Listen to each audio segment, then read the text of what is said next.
penggunaan tajuk ni, kemahiran proses sains, KPS. Tak?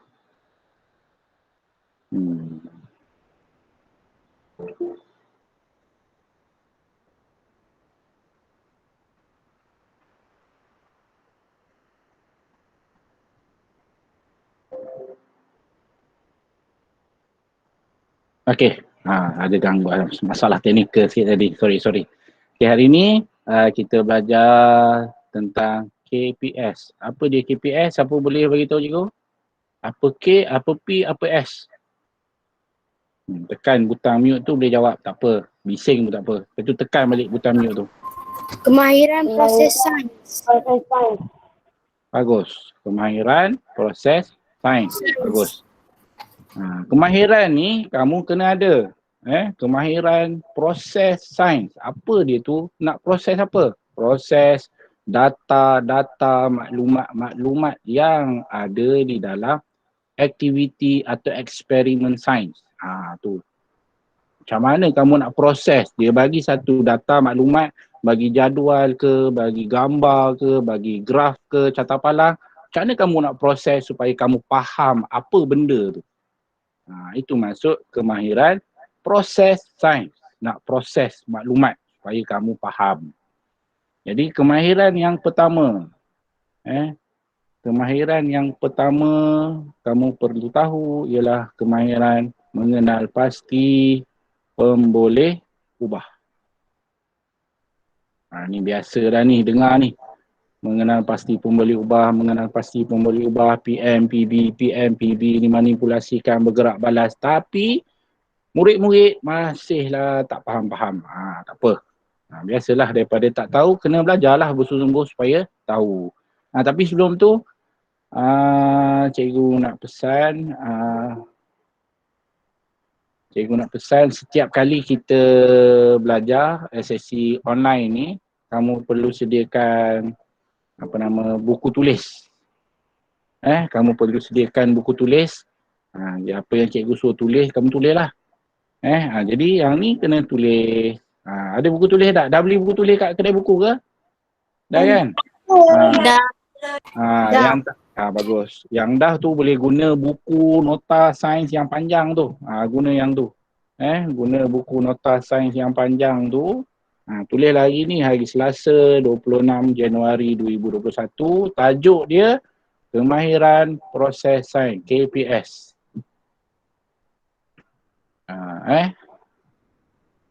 Tulis hari, tulis tarikh dan tajuk besar dia Kemahiran Proses Sains. Jangan tulis KPS. Sini tak ada pula. Mana nak tulis ni.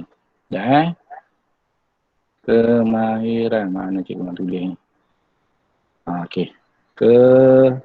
Kemahiran proses sains.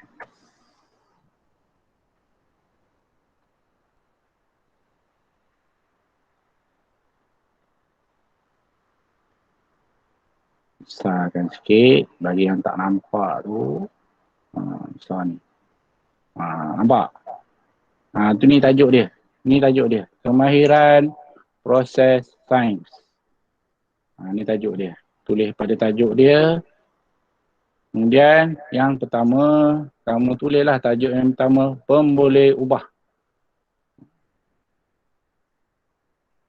Tajuk dia pemboleh ubah. Kemudian tulis nombor 1. Terus yang dimanipulasikan, pemboleh ubah bergerak balas. Dan yang ketiga ialah pemboleh ubah dimalarkan. Masa kamu salin tu, dengarlah apa cikgu cakap.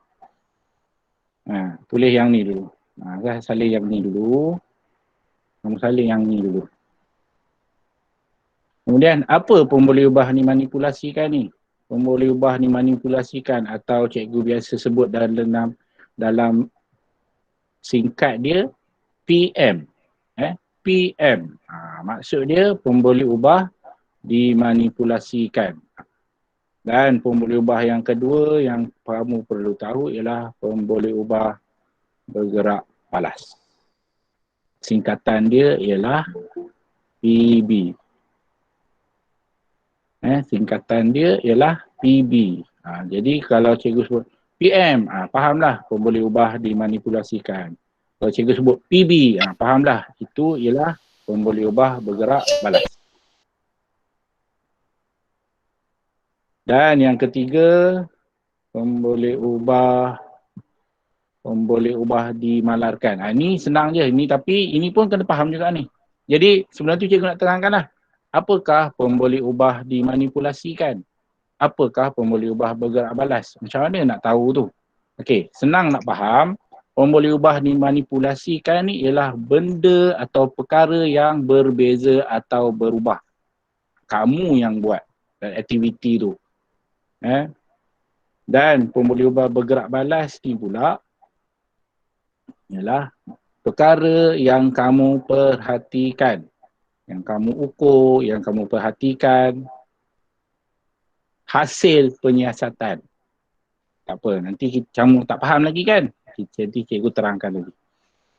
Dan pun boleh ubah dimalarkan ni, ialah perkara yang sama atau yang ditetapkan dalam aktiviti-aktiviti yang kamu buat. Kajian, eksperimen. Baik. Dalam aktiviti, setiap aktiviti eksperimen kamu perlu rekodkan. Kamu perlu rekodkan. Jadi ada 3 cara. Ini cikgu nak tunjuk 2 je cara. Cara rekodkan jadual dalam bentuk jadual. Cikgu. Ya. Tak dengar ke? Apa dia? Ulang balik. Apa yang cakap tadi?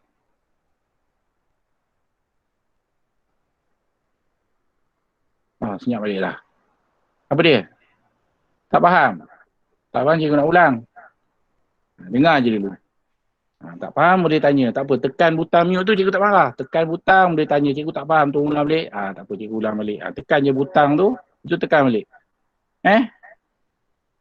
Jadi, perkara yang pertama ialah pemboleh ubah yang daripada bentuk jadual. Ni bentuk jadual ni. Bentuk yang ada kotak-kotak. Ini ialah jadual. Jadi dalam jadual, bahagian kiri ini ialah pemboleh ubah dimanipulasikan dan bahagian kanan ni ialah pemboleh ubah bergerak balas. Kena tulis Ini tak payah. Atas ni je. Yang ni je. Ini je tulis. Ni je tulis. Ini tak payah. Ini dengar je. Okey. Baik. Jadi dalam jadual ni sebahagian kiri ni kalau soalan tanya atau apakah maklumat yang terdapat dalam jadual, sebelah kiri ni ialah pemboleh ubah apa dia? Siapa nak jawab? Bahagian kiri ni ialah pemboleh ubah? jenis aktiviti. Pemboleh ubah apa? Cikgu, yang atas tadi saya tak siap lagi. Dimanipulasi. Tak siap lagi. Tak apa. Boleh ubah dimanipulasi. Tak apa. Tak siap lagi. Nanti tengok balik video sebab cikgu rakam. Kan? Cikgu rakam. Nanti kamu tengok balik video boleh. Sekejap. Cikgu rakam lah ni. Cikgu tak rakam. Cikgu rakam. Kan? Jadi kamu boleh tengok balik. Boleh salin balik. Tak apa. Ini je yang kamu kena salin hari ni. Sabar lu. Tak apa. Nanti tengok balik. Siapkan salin dalam buku tu. Okey. Boleh? Baik. Jadi yang sebelah kiri jadual ni ialah pemboleh ubah dimanipulasi. Jadi apa dia? Jenis aktiviti. Dan sebelah kanan ni ialah pemboleh ubah bergerak balas. Jadi apa pemboleh ubah bergerak balas dalam jadual ni? Apa nak jawab? Siap je? Purata bilangan naik turun dada.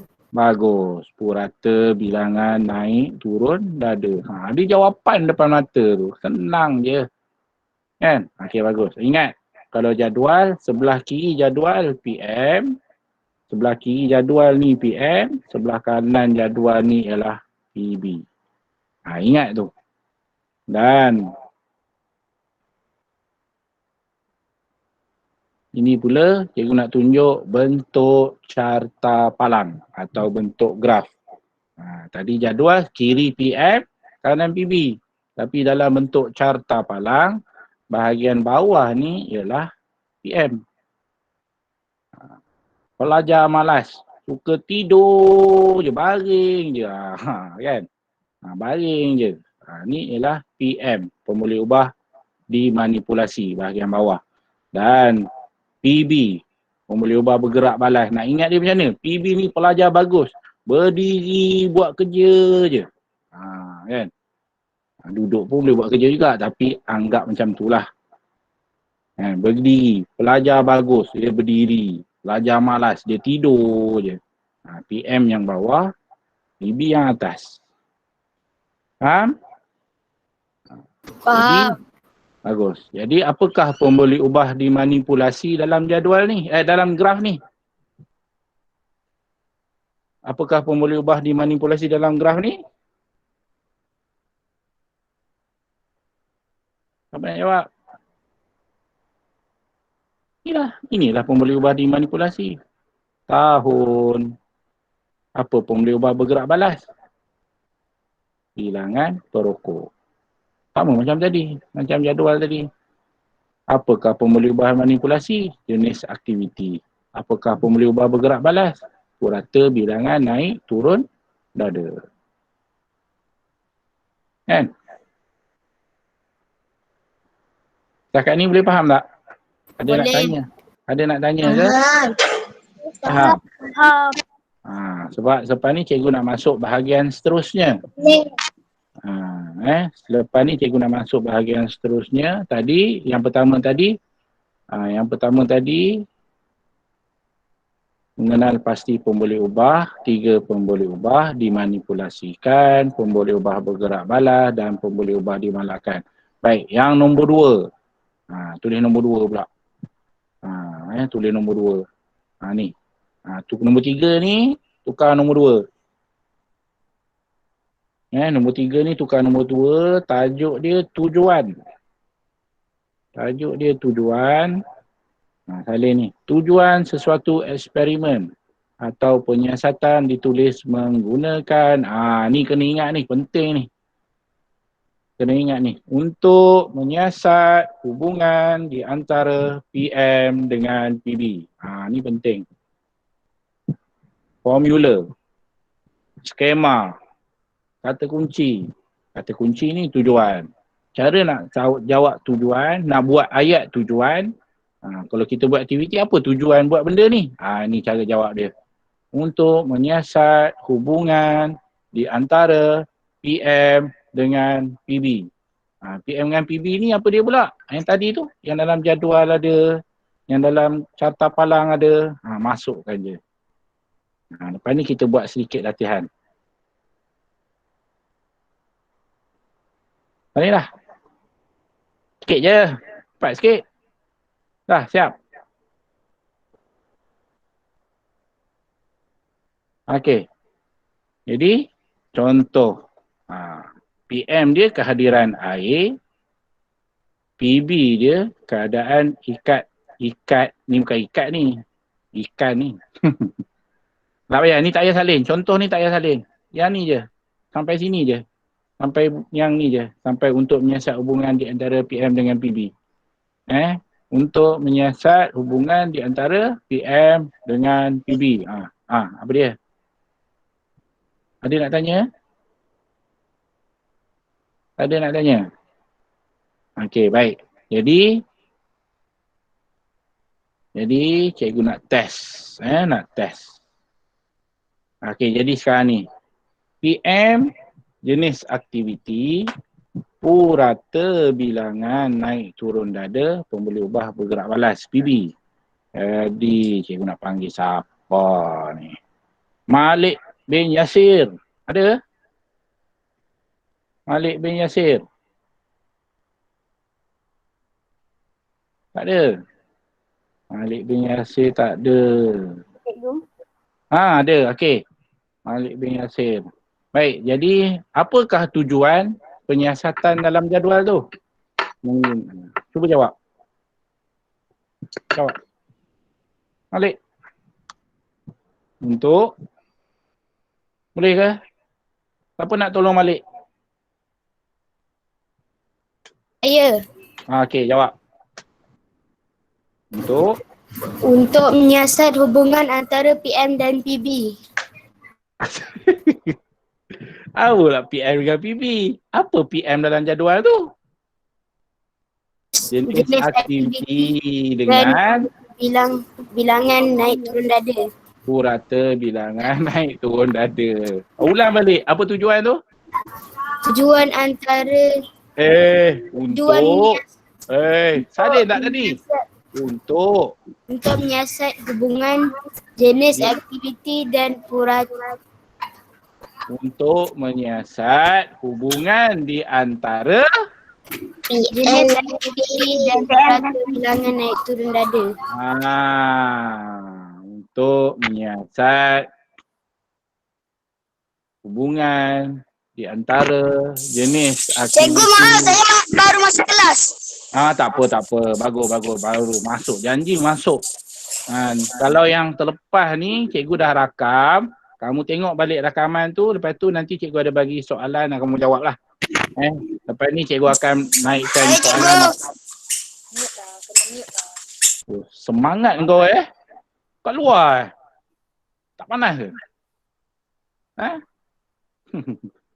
Baik. Ni soalan kedua.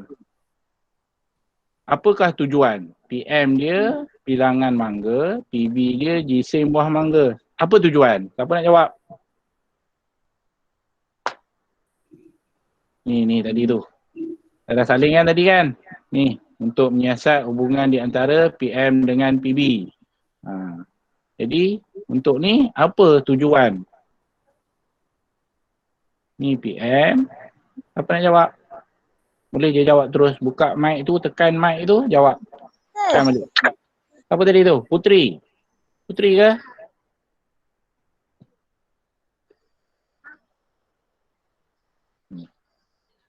Siapa nak jawab? Siapa nak cuba jawab? Orang. Hai, senyap je. Untuk Menyiasat. Siapa tu? Cikgu nak panggil orang lah. Tadi laki nak panggil perempuan pula. Azizah binti Muhammad Yusof. Ada? Azizah? Mana Azizah? Azizah tak ada? Tak apa, cikgu tolong. Kalau takut cikgu tolong. Salah tak apa. Ada? Mia Nur Zahra, ada? Mia. Nur Ain Najwa nak jawab. Okey, bagus. Cuba jawab. Untuk hubungan di antara bilangan mangga dan jisim buah mangga. bagus. Terbaik. Untuk menyiasat hubungan di antara bilangan mangga dan jisim buah mangga. Masukkan je di dalam benda tadi tu, yang kamu salin tu. Untuk menyiasat hubungan di antara PM dengan PB. Senang susah. Benda ni, Azizah, dah terlepas kereta api. Azizah nak jawab ke? Azizah mana? Ada? Apalah, nanti cikgu bagi soalan. Cikgu depan ni ada kelas lain ni. 11.30. Cikgu ada masa lebih kurang 7 minit. Okey, baik. Jadi, kita buat latihan sikit, pengukuhan. Okey, baik. Ni soalan yang pertama. Nampak kan? Semua nampak soalan ni. Ada satu penyiasatan sekumpulan murid. Dia nak tengok ni. Mereka menggunakan bilangan bateri yang berbeza untuk memerhatikan kecerahan mentol. Ni dia guna satu bateri yang pertama ni. Yang kedua ni dia gunakan 2 bateri dan yang ketiga ni dia gunakan 3 bateri. Kemudian keputusan dituliskan di dalam jadual. Ini ialah dalam bentuk jadual. Jadi apakah pemberi ubah dimanipulasikan? Apa nak jawab? Bilangan bateri. Bagus. Pemberi ubah dimanipulasikan bilangan bateri dan pemberi ubah bergerak balas apa dia? Kecerahan mental. Bagus. Yang lain-lain pun boleh jawab. Tak payah takut, tak payah malu. Tak apa. Bila cikgu tanya, jawablah kan. Tak apa, tekan je. Lepas tu tekan balik. Bising tak apa. Yang penting kamu menjawab. Baik. Jadi bilangan bateri dan kecerahan mentol. Kan? Jadi apakah tujuan? Siapa nak jawab? Kebolehan untuk Ya. Okey. untuk menyiasat hubungan di antara bilangan bateri dan kecerahan mentol. Cikgu nampak muka yang sama je abang handsome ni dia jawab ni. Handsome kau ni. Baik. Tak apa, bagus-bagus. Cikgu nak suruh orang lain pula. Sulaiman Izhar ada?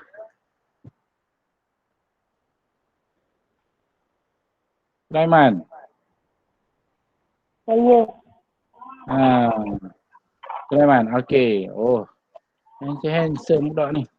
Okey, baik. Apa tujuan? Tujuan untuk bilangan bateri. Untuk menyiasat hubungan di antara PM dengan PB. Ganti PM, ganti PB. Kan dah saling tadi kan? Guna ayat tu balik. Untuk menyiasat hubungan di antara bilangan bateri dengan kecerahan mental. bagus. Untuk menyiasat hubungan di antara bilangan bateri dan kecerahan mentol. Senang susah? Senang je. Baik. Senang. Baik. Okey, cikgu nak tunjuk, tengok pula bentuk jadual, bentuk carta palang. Okey, bentuk carta palang. PM dengan PB.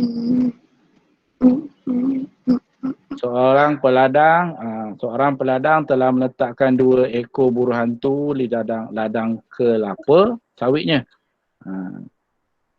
Jadi buruh hantu ni makan tikus. Jadi sebelum tu dalam ladang kelapa sawit banyak tikus. Tikus makan buah kelapa sawit. Jadi peladang ni nak fikirkan cara nak kurangkan bilangan tikus. Dia belalah buruh hantu. Jadi Kena tulis tak cikgu? Kena tulis. tak payah. Tengok je. Nanti soalan ni cikgu bagi dalam GC, nanti kamu jawab. Tak apa, nanti cikgu bagi link. Faham kan dulu? Okey? Faham. Okey. Baik, jadi daripada tu peladang tu buat eksperimen. Betul ke ni bela buruh hantu ni boleh kurangkan bilangan tikus? Dia buat eksperimen. Peladang pun buat eksperimen sains. Dia buat kajian. Jadi bila kajian tu nak rekodkan hasil kajian, dia buat dalam bentuk graf. Dia buatlah minggu pertama dia kira bilangan tikus. Macam mana dia kira cikgu pun tak tahu. Minggu kedua dia kira bilangan tikus. Minggu 3 dia kira bilangan tikus. Jadi apakah pemberi ubah yang dimanipulasikan dalam penyiasatan peladang tu? Siapa nak jawab? Minggu. Pemberi ubah PM. PM. PM ni yang PM ni kan cikgu cakap tadi pelajar malas. Malas ni dia tidur, dia baring je. Minggu. Kan? PM dan seterusnya pemberi ubah bergerak balas. Bilangan tikus. Bilangan tikus. Bagus. Bilangan tikus. Bagus. Jadi, okey. Dah tahu PM, dah tahu PB. Orang cikgu nak panggil. Siti Farah Nabila. Ada? Siti Farah Nabila ada? Sebab cikgu dah habis masa ni. Cikgu nak masuk kelas lain pula. Tak ada. Siti Farah Nabilah tak ada. Cikgu panggil orang lain pula. Nur Hazilah. Ada? Nur Hazilah. Dia baru masuk. Nah, tak apa. Siapa nak jawab? Siapa nak cuba jawab? Saya. Siapa? Okey, cuba. Untuk menyiasat hubungan di antara minggu dan bilangan tikus. Bagus. Untuk menyiasat hubungan di antara minggu dan bilangan tikus. Untuk menyiasat hubungan di antara PM ni minggu dengan bilangan tikus PB. Okey, ini ialah cara kita proses maklumat yang ada dalam bentuk jadual atau bentuk graf. Daripada bentuk graf kita dapat proses, kita dapat tahu formula ubah dimanipulasi, kita dapat tahu formula ubah bergerak balas dan kita dapat tahu apakah tujuan dalam penyiasatan. Okey, setakat ni semua dah faham? Dah. Okey, jelas Dah. Baik. Okey. Penyampaian cikgu ni ada masalah ke, tersekat ke apa ke, ada ke? Tak ada. Okey. Tersekat-sekat. Ada tersekat-sekat? Tak ada. Tak ada. Cikgu, saya tak ada kamera dan mic.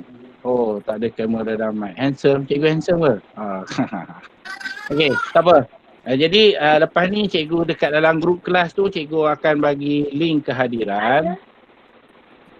Cikgu akan bagi link kehadiran.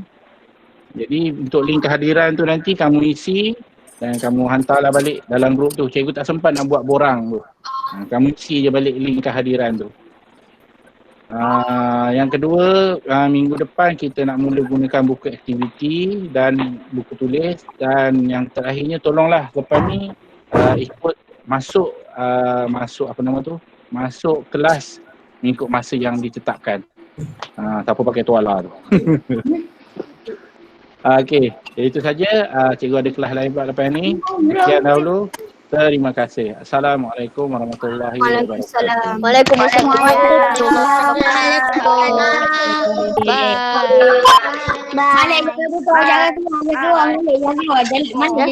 keluar. Malik, jangan keluar. Malik, jangan keluar. Bye Natasha. Malik, tunjuk muka. Jangan keluar. Tunjuk muka.